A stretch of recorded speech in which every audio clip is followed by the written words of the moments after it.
I'm Leo Beltran, and today I'm going to tell you about how to draw monsters. Not just any monsters, but werewolves, or to be exact, werepug creatures, okay? So a werepug. You know what a pug is? It's like this cute little dog, doesn't normally attack, but on this one we're going to make a werepug, okay? This actually goes to some of the content that we're doing, so I should let you know that I am working in the studio and in the school, and it's a busy place, so there might be people going by, there might be bubbles flying, and a little bit of talking, but that's okay. It's a fun, happening place. It's hard to stay really, really quiet, especially I'm right here in the middle of the office room. So, first thing I'm going to be using, let you know, is I'll be using smooth newsprint, 18 by 24, and compressed charcoal. Compressed charcoal is great because you can get a really dark color and really light. It's bad because you get really messy like that. And so, you know, that's why I'm wearing an apron. But if your hair is going a little white, it's great because you can make it darker like that, okay? See how that fills that in? So the girls love it. So, okay, let's begin on how to draw a werepug. Are you ready? What I'm going to do first is start by making the head, and of course I'm going to use a circle. The animators love to make circles. Then I'm going to move quickly onto the body, and I'm just kind of, I'll blow that out of the way. I'm just kind of doing a gesture and just getting the general body shape. Now it's a pug that I'm doing, so he's going to have that cute little pug shape. Give some little legs on there, and the legs are going to be a mixture of a person and a pug, so kind of like a dog anatomy. And move to the arms, and here's where I'm going to have fun. Here's where I'm going to start making it into the monster. Now, of course, pugs do not have front legs, anything like this at all, but this is a cartoon and it's a monster, so I'm going to go ahead and give it kind of like a monkey bear kind of look to it. Okay, so that looks good. I'm going to go ahead and start by doing a construction on the face. And since it's a pug, it's not going to have a big snout that a normal dog would have. He has a small, flattened face. Get some more bubbles in there. Lots of fun with bubbles.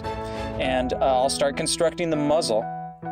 And at this point here, it's just going to have his mouth open in like a big roar, like just a big kind of scary roar as he's, about to attack someone. And keeping that flat face, keeping a muzzle on there.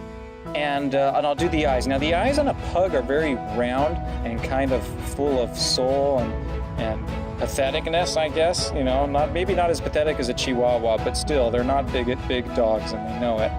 So right now I'm just going to do those pug ears. They're very pointed ears and very much close to his head. So there, okay, that's looking kind of pug-like. And then I'm going to now turn it into monstrous pug by giving him a big neck. Okay, so this big, strong neck now. The moon has come out, and this pug is going to... Usually pugs have rolls of fat around their neck.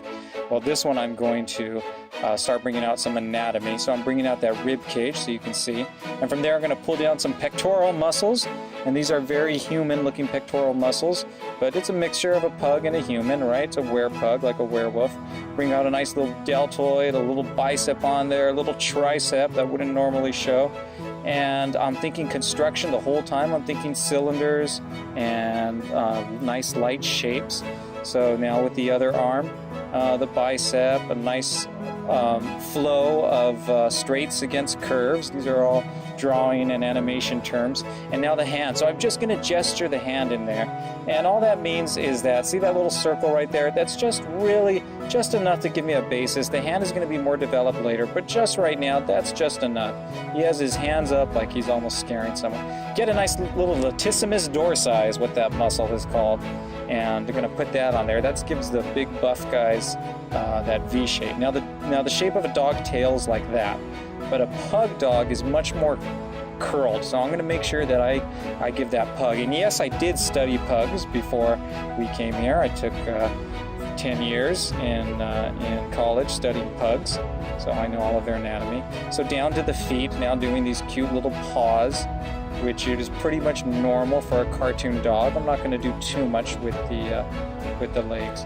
All right, now I'm going to go starting back at the top and start the details of the fun part, which is the expression. So I'm really carving into angry eyes. So I'm taking away those round, soulful kind of eyes, and I'm giving it angry eyes. I'm making the pupils dilated because, my gosh, you know, it's turned into a pug monster, horrible thing that's about to attack its little precious old lady owner. So I'm giving up some really angry eyes, and I'm going to darken this area. Pugs have their muzzle area all dark like that. See that? So it's getting kind of pug-like, and then put some more fur, some more ragged fur on the end, and maybe darken in the ears there too. I think that's a pug feature if I remember correctly. I'll have to check my pug literature to make sure. And then I'll just continue to work on the eyes, because the eyes are one of the most important things in character designs. Really, if you're going to spend time, you spend time on the eyes and the face, really, because that's where people do look at first, is your face, right? And then the teeth, of course, he's going to have big sharp teeth. You know, I went kind of tame on the teeth here, so I'm making it very shaggy. And you know, a pug doesn't actually look that shaggy. He's got very short fur, but I'm making this guy look feral, looking savage. So even the expression on that face, I am really pushing that. You know, the face is one of the most important things. Really, you really want to concentrate on the face and the hands. So the hands are something that I'm going to put a little bit more detail. If you notice, I put a little more time. I come back a second time to the hands, get some little nails on there. I'll do that with the other hand. And just kind of strengthen those poses, make it a little bit darker. Like I said, the face and the hands are the two things that you need to really focus on. And I'm going to go ahead and put some shading on there. And this is not a finished sketch in any way. It's not anything that would be more than some visual development. And so I'm pretty much finishing up this drawing.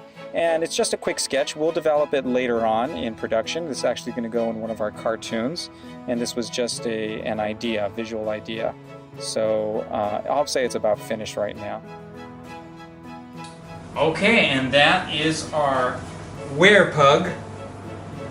And as you can see, it's a pug. We have the dark shapes around it to show that it's a pug. He's got that little curly pugtail, but he's also a monster that can rip your face right off without you even knowing. And so, as you can see, look at, I got charcoal all over my hands, so it makes it lots of fun that way. But join us again next week when we do another one. In fact, you might want to even suggest an animal. We're going to do these monster things where we mix a human form and an animal form for a while. And if you have any suggestions, anything you'd like to see, any other kind of were animals, we'd love to show you how we do it. And you know, if you did any drawings, I'd love to see them and post them up on our site maybe. So yeah, so there you go. Let me know how you liked it, and we'll see you next week. I'm going to go ahead and apply this charcoal onto the white of my beard. Let's see if it does anything.